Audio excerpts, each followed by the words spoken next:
हम तो शुक्र अदा करते हैं अल्लाह ताला का कि कोई बंदा इन्होंने मरवा नहीं दिया वहां पर, फौजी या कोई सिपाही, और वो डाल देते इमरान खान साहब के ऊपर और कह देते कि ठीक है जी, भुट्टो की तरह सजाए मौत सुना दो। तो टारगेट इस 9 मई को सिर्फ और सिर्फ खान साहब को, उनकी जमात को किया गया। और ये फॉल्स फ्लैग ऑपरेशन जो है, इसके बेनिफिशियरी वो लोग हैं जिन्होंने सीसीटीवी फुटेजेस चुराई, क्योंकि उसके अंदर तो सारे शवाहिद हैं। और ये कहा जा रहा है कि जी बड़े नाकाबिले तरदीद शवाहिद हैं, तो लाएं ना जी, हमारे पास तो हैं। अदालत ने जमानत के ऊपर एक फैसला दिया तो उसके अंदर उन्होंने कहा कि कोई ऐसी एविडेंस मौजूद ही नहीं है जो ये कहें कि कोई वीडियो हो, कोई ऑडियो हो कि इमरान खान साहब ने कहा हो कि इस बिल्डिंग को आग लगा दो, जलाओ कर दो, घिराव कर दो। और जज ने जब फैसला दिया तो फैसले के अंदर उन्होंने लिखा कि कैसे बिहाइंड द बार, जिसके पास ना मोबाइल है ना कोई एक्सेस है, तो वो कैसे कह सकता है कि आप इस बिल्डिंग को आग लगा दो, जलाओ करो, घिराव करो।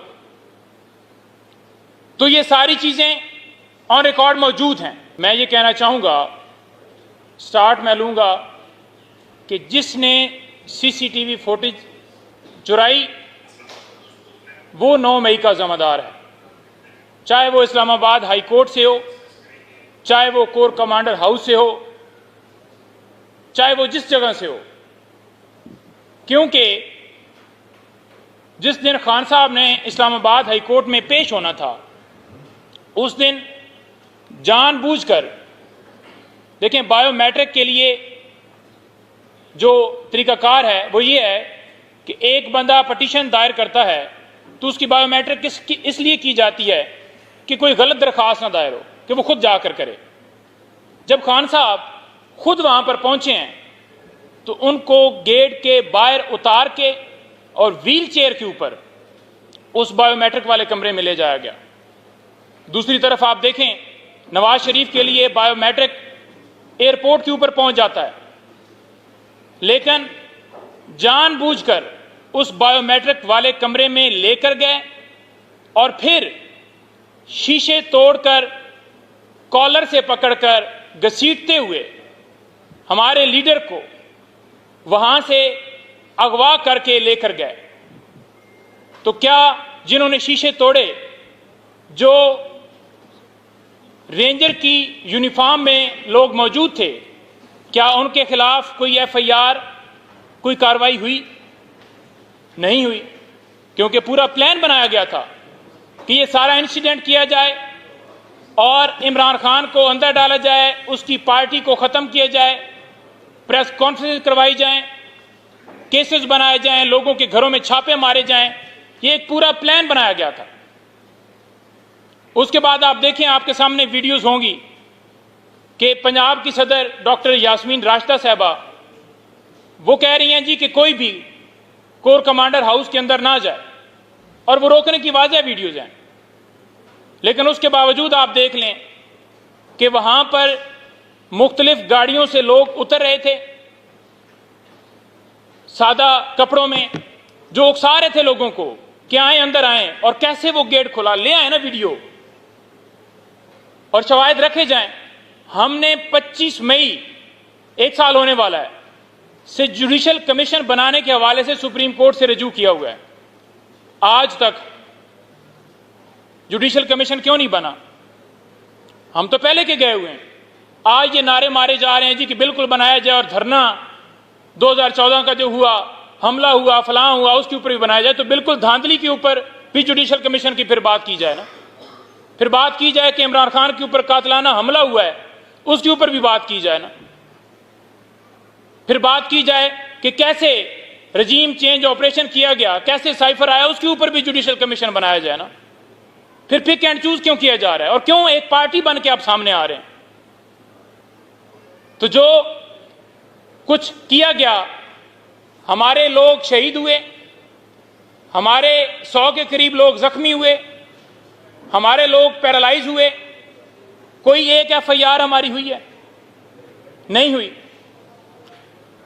हम तो शुक्र अदा करते हैं अल्लाह ताला का कि कोई बंदा इन्होंने मरवा नहीं दिया वहां पर, फौजी या कोई सिपाही, और वो डाल देते इमरान खान साहब के ऊपर और कह देते कि ठीक है जी, भुट्टो की तरह सजाए मौत सुना दो। तो टारगेट इस 9 मई को सिर्फ और सिर्फ खान साहब को, उनकी जमात को किया गया। और ये फॉल्स फ्लैग ऑपरेशन जो है, इसके बेनिफिशियरी वो लोग हैं जिन्होंने सीसीटीवी फुटेजेस चुराई, क्योंकि उसके अंदर तो सारे शवाहिद हैं। और ये कहा जा रहा है कि जी बड़े नाकाबिले तरदीद शवाहिद हैं, तो लाएं ना जी, हमारे पास तो हैं। अदालत ने जमानत के ऊपर एक फैसला दिया, तो उसके अंदर उन्होंने कहा कि कोई ऐसी एविडेंस मौजूद ही नहीं है जो ये कहें कि कोई वीडियो हो, कोई ऑडियो हो कि इमरान खान साहब ने कहा हो कि इस बिल्डिंग को आग लगा दो, जलाओ कर दो, घिराव कर दो। और जज ने जब फैसला दिया तो फैसले के अंदर उन्होंने लिखा कि कैसे बिहाइंड द बार, जिसके पास ना मोबाइल है ना कोई एक्सेस है, तो वो कैसे कह सकता है कि आप इस बिल्डिंग को आग लगा दो, जलाओ करो, घिराव करो। तो ये सारी चीजें ऑन रिकॉर्ड मौजूद हैं।